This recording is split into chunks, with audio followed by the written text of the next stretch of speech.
Some souls are cursed not by ignorance, but by vision. Prometheus saw what others couldn't. He saw a world where mankind wasn't crawling in the dark, but standing in the light. And for that, he suffered. Some are not punished because they are wrong, but because they were right too early. This is the story of the one who gave fire to humanity and burned for it. Act 1. The first flame. In the beginning, there was only darkness and cold.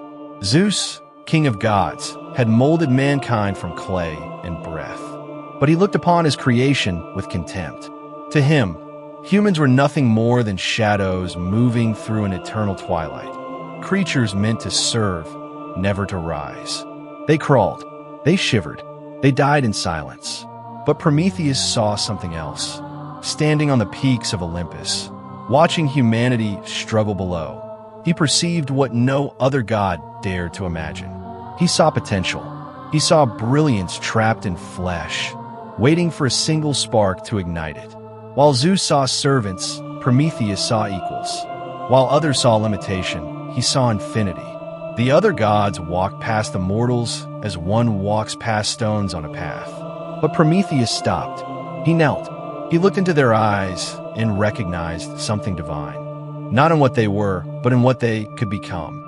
This is the burden of the visionary, to see a future so clearly that the present becomes unbearable. Every night, Prometheus climbed higher into the mountains, away from the marble halls and golden thrones. Up there, in the thin air where even gods struggle to breathe, he wrestled with a truth that burned hotter than any flame. Knowledge is power, and power was being hoarded. The gods possessed fire, literal and metaphorical. They held light, warmth, progress, understanding, and they kept it locked away in the halls of Olympus, far from mortal hands. Why? Because fire transforms. Fire builds. Fire questions. Fire liberates. And liberation threatens order. Prometheus understood what Zeus feared most: that humanity, given the tools, would no longer need gods. That mortals could forge their own destiny. That the clay could reshape itself. To see the future is to walk alone. Night after night, he stood on that mountain, torn between obedience and intuition, between the law of the divine and the call of something greater. And in that solitude, surrounded by stars that humanity could not yet name, Prometheus made his choice. Act 2. Fire for humanity. The decision didn't come like lightning. It came like dawn. Slow, inevitable, undeniable. Prometheus descended from the mountain and walked among mortals. He watched them huddle in caves, their bodies pressed together for warmth that never came. He saw children die in a night from cold that could have been prevented. He witnessed brilliance extinguished before it could even flicker. They had hands that could build, but no light to see by. They had minds that could dream, but no spark to ignite those dreams. They had voices that could sing, but they spent them on prayers to gods who would never answer. And something inside Prometheus shattered. This wasn't about rebellion. It wasn't about defiance. It was about justice. It was about recognizing that power hoarded is power wasted. That divinity is measured not by what you possess, but by what you give. So he returned to Olympus one final time. The halls were empty. The gods feasted in distant chambers, drunk on ambrosia and their own supremacy. The sacred fire burned in its eternal brazier, tended by no one, needed by no one, because the gods had forgotten what it meant to be cold. Prometheus stood before that flame. His hand trembled, not from fear, but from the weight of what this moment meant. This wasn't theft. This was the first revolution. The first time someone with power chose to share it rather than hoard it. He reached into the fire. The flame didn't burn him. It recognized him. It knew its purpose was not to illuminate marble halls, but to light the world. He carried it down the mountain in a hollow reed, a small ember that contained infinite possibility. And with every step, he knew there was no turning back. When he placed that fire in the hands of the first human, something extraordinary happened. The mortal didn't just see the flame. He saw himself reflected in it. He saw what he could become. The light in the fire became light in his eyes. Within days, humanity transformed. They forged metal. They built homes. They cooked food. They gathered in circles and told stories by firelight. They stayed awake into the night, not in fear, but in wonder. Fire gave them warmth. But more than that, it gave them agency. It gave them the power to shape their world rather than simply endure it. Prometheus watched from the shadows as civilization was born. And for a brief, sacred moment, he knew that whatever price he would pay was worth it. He didn't steal fire. He liberated potential. Act 3, the Wrath of Olympus. Zeus noticed the change immediately. Smoke rising from mortal lands. Lights flickering in the darkness. The sound of hammers on metal carried on the wind up to Olympus. Humanity was building, creating, advancing, and Zeus felt something he had never felt before. Fear. Not fear of what humanity was, but fear of what they were becoming. Fear that the distance between mortal and divine was closing. Fear that his throne, built on superiority, would crumble if humanity no longer needed to kneel. He summoned Prometheus with thunder. The confrontation was not a conversation. It was a judgment already decided. Zeus didn't ask why Prometheus had given mortals fire. He didn't care about reasons. He cared about order, about hierarchy, about control. "You have upset the balance," Zeus declared, his voice shaking the pillars of Olympus. But Prometheus stood unmoved. "I have corrected it," he replied. That answer sealed his fate. Because the greatest threat to power is not violence or rebellion. It's someone who empowers others. It's someone who shows the powerless that they were never truly powerless at all. Zeus could have forgiven betrayal. He could have forgiven theft. But he could not forgive enlightenment. The sentence came swift and merciless. Prometheus would be chained to a mountain at the edge of the world. Every day, an eagle would descend and tear open his abdomen, devouring his liver. Every night, his body would regenerate, and the cycle would repeat. Forever. Not just punishment, eternal punishment. Not just pain, infinite pain. As the chains wrapped around his wrists, as he was dragged to that desolate peak, Prometheus understood something that Zeus never would. Innovation always disturbs the guardians of tradition. Progress always threatens those who profit from stagnation. Light always casts shadows on those who prefer darkness. The system doesn't attack you because you're wrong. It attacks you because you're right. Act 4. Infinite punishment. The mountain was called the Caucasus, a place where even the wind sounds like screaming.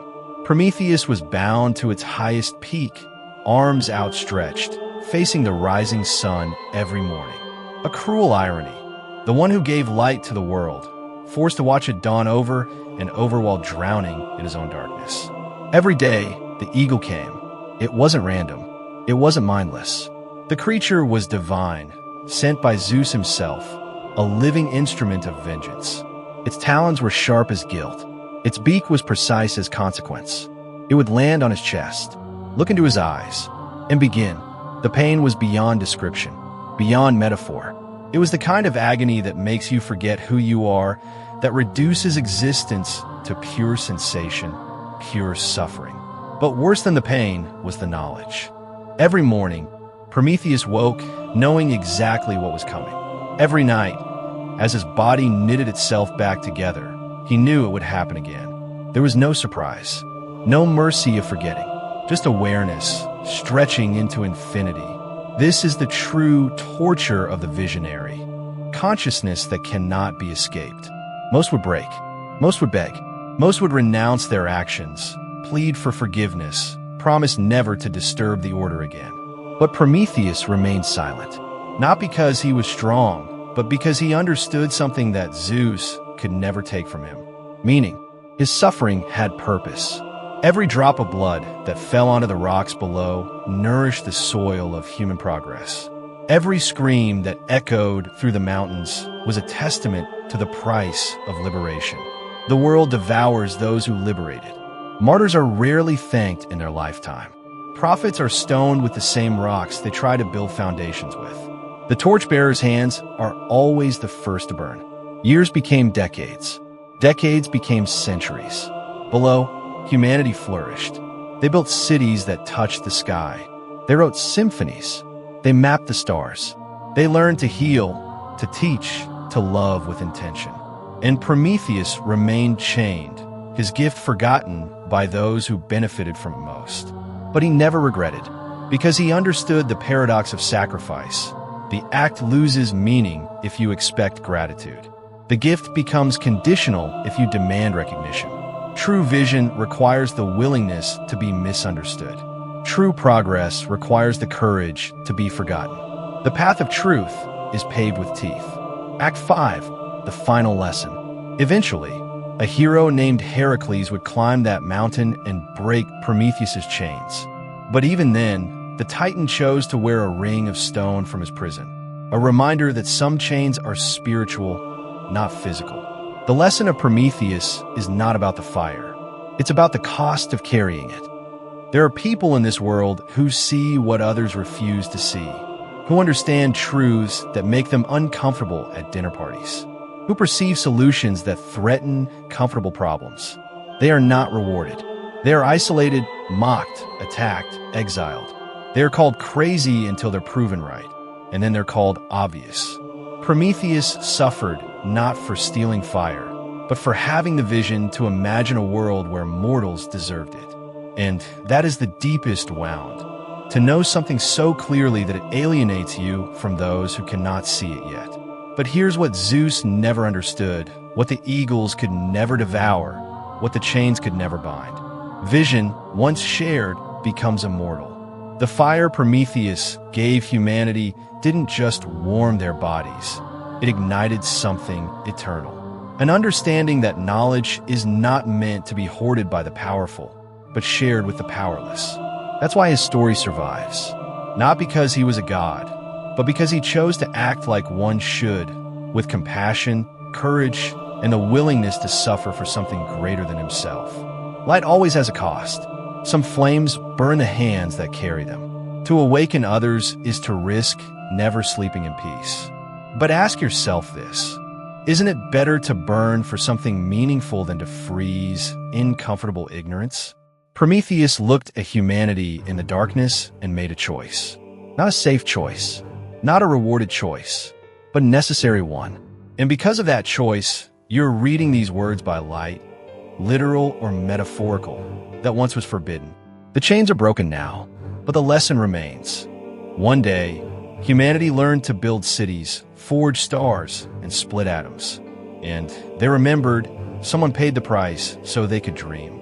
We praise the light today, but the first torch was carried alone. Somewhere on a mountain that exists beyond geography, a flame still burns. Not hot, not bright, just persistent, waiting for the next soul cursed with vision, waiting for the next hand brave enough to carry fire into darkness.